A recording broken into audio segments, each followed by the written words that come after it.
Indian burger म्हणजे आपला वडापाव. चला तर मग आज चमचमीत मस्त असा वडापाव करूया. एका कुकरमध्ये मध्यम आकाराचे 3 ते 4 बटाटे घ्या. बटाटे पाण्यामध्ये व्यवस्थित बुडतील असं एवढं पाणी घालून घ्या आणि कुकरच्या हाय फ्लेमवरती 3 ते 4 शिट्ट्या ह्या करून घेऊया.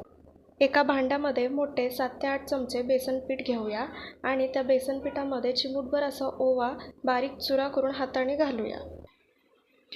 छोटा 1 चमचा हळद, 1 चमचा लाल तिखट आणि अर्धा चमचा मीठ आपण हे असे ह्यात घालणार आहोत आणि मस्त पाणी घालत थोडं करून फेटून घेणार आहोत. छान असं गुठळ्या न होईपर्यंत छान फेटून घ्यायचं.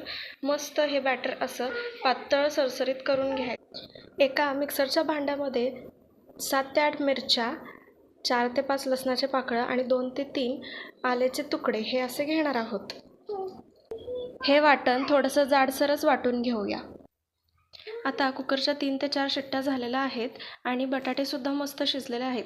साल काढून एका भांड्यामध्ये छान आपण स्मॅशरच्या मदतीने ते स्मॅश करून घेऊयात. मला स्मॅशरने स्मॅश करायला आवडतं कारण की त्याचे बटाट्याचे तुकडे असे राहत नाहीत. म्हणून तुम्ही सुद्धा तुमच्याकडे असेल तर स्मॅशरने स्मॅश करून घ्या. बटाटे स्मॅश करून झाले की आता एका कढईमध्ये आपण तेल घेणार आहोत आणि त्या तेलामध्ये जिरं, मोहरी, कढीपत्ता आणि मगाशी जे मिरचीचं वाटण केलं होतं ते ह्याच्यामध्ये आपण घालून छान परतून घेणार आहोत. थोडीशी हळदही घाला. आता ही फोडणी मस्त भाजून झाली की मगाशी जे स्मॅश केलेले बटाटे होते त्याच्यामध्ये आपण घालून छान असं एकजीव करून घेऊया. हे मिश्रण एकजीव झालं की ह्याचे तुमच्या आवडीप्रमाणे गोळे करून घेऊया.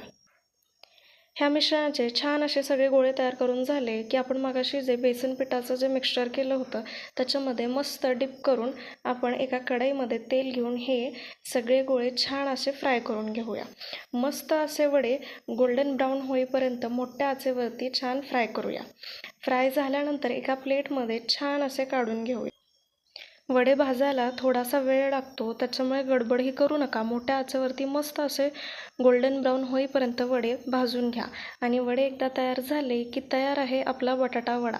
छान एका प्लेटमध्ये पाव घ्या. त्या पावाला लाल चटणी, हिरवी चटणी, मिरच्या तुमच्याकडे जे काही असेल तुम्हाला जसं आवडत असेल तसा तुम्ही वडापाव खाऊ शकता. आणि बघा किती सोपा असतो घरी करायला मस्त असा वडापाव.